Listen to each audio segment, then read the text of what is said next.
Welcome to Rex Arthur TV. This is the Rex Arthur Show where we discuss LGBTQ issues with an LGBTQ approach and LGBTQ perspective and a humanistic approach in an LGBTQ plus planet. And we're going on with the UDHR marathon. And it's been a very nice time. I'm enjoying going through the articles, and now we are on lap 15, article 15. We are running very well and we are halfway. Congratulations for those of you who have been with us. Thank you for joining us, and keep it Rex Arthur TV. Now we are at the right to a nationality, and let's go into it.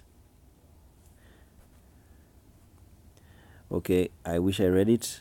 Let me go back to it. So sorry about that. And the right to nationality is everyone has a right to a nationality. No one shall be arbitrarily deprived of his nationality, nor denied the right to change his nationality. So, no, you are allowed to change your nationality. So you have a right to change your nationality. At the same time, no one shall deprive you of your nationality. And it should arbitrarily, because you have a right to a nationality. Good. So this is also applying to children. And every child shall be registered immediately after birth and shall have a name. Every child has a right to acquire nationality. So this is something that sometimes doesn't happen in the third world. Children are born without a name. And some are not registered. So it's very important for children to be registered, because the government cannot plan very well when it doesn't have the right numbers. And this is what I cry for Africa, because Africa has dark data, meaning they don't have data about many things concerning their citizens. Like Nigeria, it's just chaos. Children are being born in houses. Look at Boko Haram. They captured the girls, and these girls were pregnant.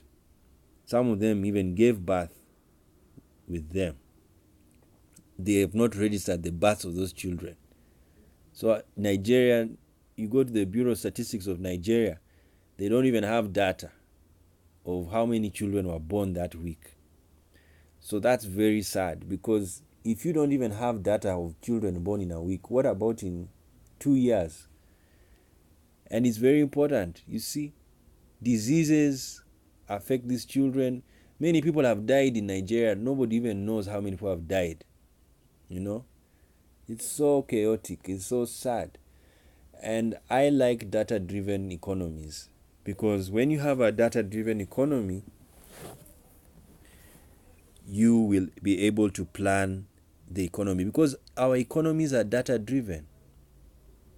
Yes. Do you know why there's corruption? There is no data. Yes. Corruption thrives in chaotic environment. Yes, it's simple.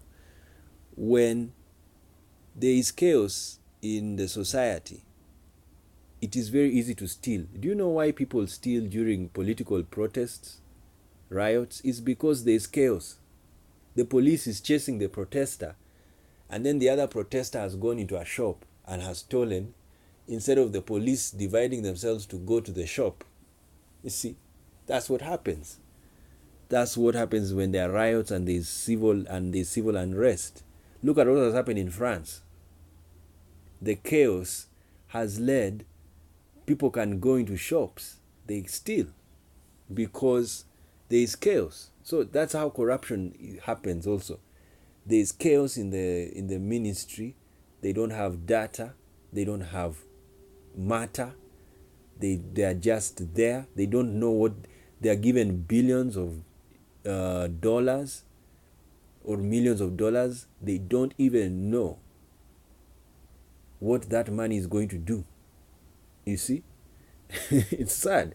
Especially, look at what happened in the UNHCR. You know, Uganda refugee program. they inflated the numbers of refugees, and so UNHCR did not even go and check how many refugees are in Uganda. And they were sending millions to the Uganda UNHCR office, only to find that over half of the so-called refugees are not there. They don't exist. Africa is just one place that it really amazes me. Over half of those who are called refugees do not exist. And money has been poured for over 5 years for that number.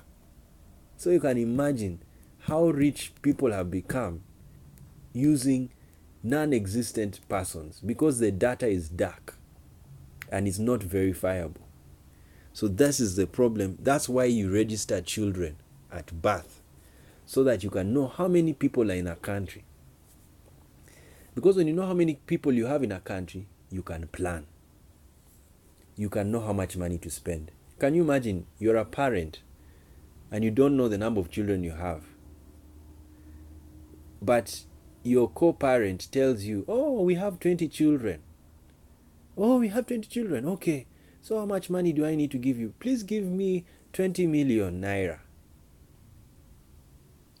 Oh, I give you 20 million naira.